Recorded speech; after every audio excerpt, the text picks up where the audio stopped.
Hello, good evening, sir. Welcome to Eyewitness News. What have you been picking on the free SHS bill? Were you consulted? Were you part of those who drafted it? Because I know you work in the sector. What do you know about this bill so far? No, we are not part of it at all. Society have not been consulted. We are not part of the drafting. It's totally new to us. We are reading from it from the media, just as every other Ghanaian is reading from it from the media. I see. So in the absence of details, I mean, we can only work with what we know now. The education minister makes us understand that they're going to be extending free from SHS from 3 years to 6 years. What do you make of that? Well, this particular proposal is not new. It's been on the table for the past 7 years, and so it's not new to us. It is not to extend senior high schools to 6 years. It is rather to make secondary education 6 years.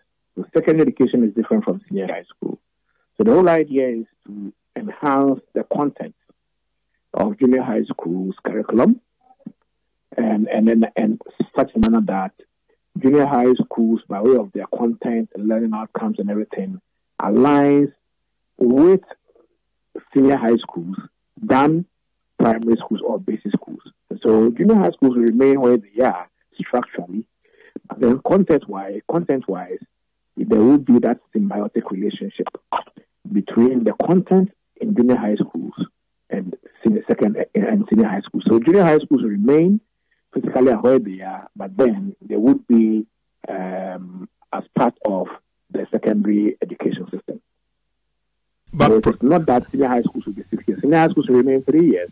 But what is learned in junior high schools will be more of secondary education content than basic education content. And that has already been done by way of the common core curriculum that has been introduced in senior high schools, for which reason the first batch will be writing their BEC in a couple of weeks' time. So to be clear, the new system or the reform is seeking to make junior high school the content of it more like the senior high school. Does it mean that at the junior high school level, students are going to choose courses they want to major in, as it were? So, for example, people are going to choose science, general arts, etc. at JHS. Is that what it is? If you look at the current content of the new junior high school curriculum, otherwise called the Common Core, you realize that certain key competencies, including digital literacy, communication and coordination, other competencies that ordinarily should have been part of, if you like, work readiness, training and all that, are all part of the core competencies. At the Common Core level, at the junior high school level. So we are working to ensure that children who go to junior high schools have the competencies to work in teams, become team players. They have the competencies to do critical thinking. They have the competencies to do digital literacy, etc., etc. It's part of the alignment of the junior high school curriculum and learning outcomes and competencies to secondary education. Okay, so even though the junior high school is physically on the same or at the same premise of the primary school, it will not be seen as a basic school, because its content will be aligned much more to secondary education content. And so, if you like, you are going to have something like a junior secondary school, but in terms of content, it is just like the secondary school you have. And so senior high schools will still be 3 years. Junior high school will remain 3 years, but the content they will be learning will be more or less of a lower secondary school curriculum than a senior basic school curriculum. Let me just try and use that analogy to give you what it really means. And so it's not new. It's been on the table for a long time. I see. Yeah. So it is at the senior high school proper that the students will get to choose the subjects they want to major in. Exactly. So when they get to senior high school, it will be like, so it's akin to what we went through in the 90s, where we did Form 1, Form 2, and Form 3 before choosing our choosing our various programs. Okay, so it's something similar, except that because when we're Inform 1 and Inform 2, we're doing everything. Everybody was doing everything. We're doing music, we're doing home science, we're doing literature, everything. And then when you get to Form 3 or so, then you select your area of specialization. So it's similar to that. Okay, so the Form 1 and Form 2 and Form 3 that we went through in the O level is similar to what the junior high school currently is going to be. A common core, everybody's going to do a common set of subjects to attain a certain common level of competencies. Then from there, when they go to senior high school, then they will select their specialization and then major. I see. So how about the suggestion that there will be no BEC? Does that mean that there will be no exam? They say there will be no BEC, but there will be a placement exam. And we are struggling to understand what the difference really is. An exam to BEC is to help people get into senior high school, but now it will no more be called BEC, but a placement exam. What's that supposed to mean? Well, there's a concept called universal secondary education. And that concept simply says that as countries implement universal basic education, it gets to a point where we must transition and continue to universal secondary education, where every child of school-going age who is able to access free basic education must have the opportunity of accessing free secondary education. So that's the whole concept of universal secondary education. So if you go to countries like Argentina, like South Africa, and countries that have been running free secondary education for a long time, you realize that in all those countries, the terminal point for free compulsory education is at the secondary level. In our case, because our basic school is physically disconnected from our secondary school, or in those countries, when you enroll in kindergarten 1, you don't leave the school until you finish Form 5. But here, our secondary schools are physically disconnected from our basic schools.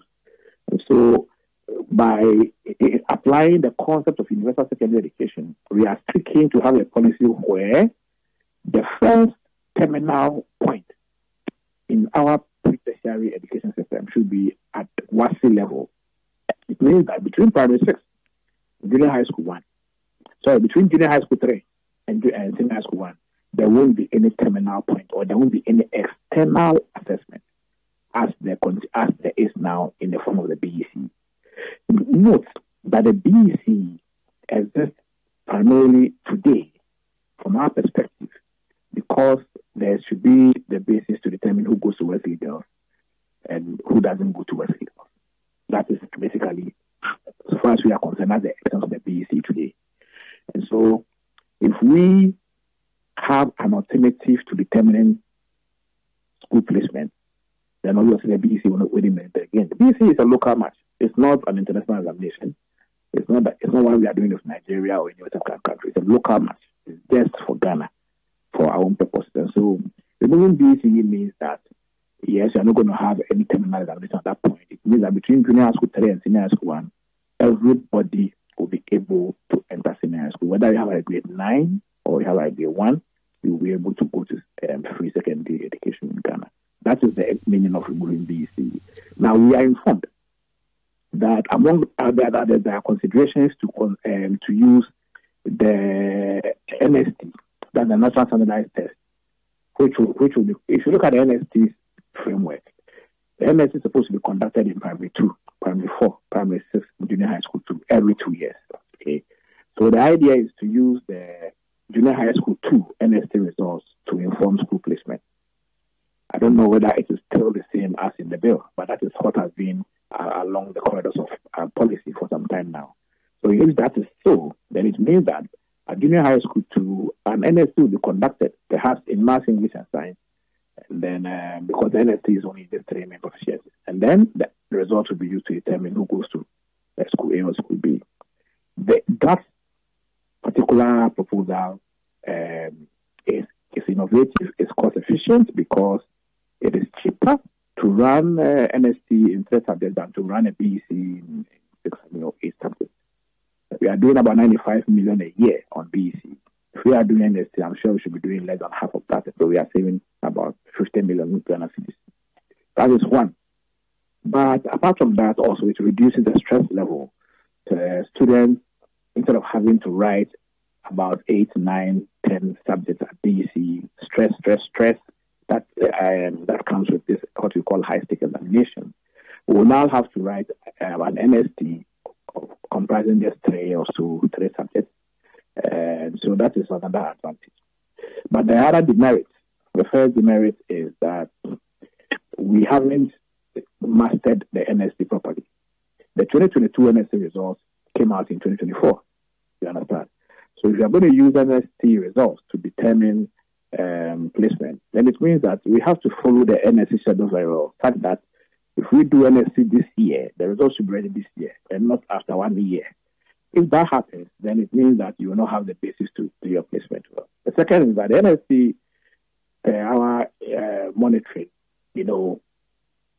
instead of it being a diagnostic examination where people are assessed, gaps are identified for the purposes of remedial education, the teacher in the next class where the student is going will have that report to inform their remedial strategies and all that. The NST is a diagnostic tool. Okay? But when it gets to, if we are using the NST results to do placement at junior high school too, then the NST, which is meant to be a diagnostic tool based on which remedial measures are taken to correct gaps identified in learning outcomes or attainment, will now become a competitive examination because the students know in junior high school too that they are no more assessing our competencies and our gaps for the purpose of filling them before Form 3. But then they are using this exam to determine who will go to PRESEC or who will not go to PRESEC. In that case, once the NSC becomes competitive, it becomes another BEC, just that you are doing or you may be doing 3 subjects. So that is the difference. The important thing is that everybody in this case will have the opportunity of going to secondary school compared to now, where if you have 9 in math or in English, you will not be able to go to secondary school after BEC. And statistically, close to 50,000 students are unable to enter senior high school because they will always score 9 in math or in English or both based on the standard grading system that we are running. But shouldn't that be an indication that maybe the grammar school kind of thing is not yours, so you need to focus on some other thing? Because if you are getting 9 and maybe there's an opportunity to rewrite for private, you're repeating the 9, it could be an indication that may not be for you. So do something else rather than passing everybody through to the senior high level. No, if you look carefully at the grading system of the BEC, it operates like a bell curve. It is called a standard system. Under the standard system, okay, it is not like the previous one where it's not like under the other assessment methods where everybody can pass, or it is not so. It is not also like the one where you can say that if you have 8 A's, A, no. The standard system operates such that the first 4% will have A. Okay.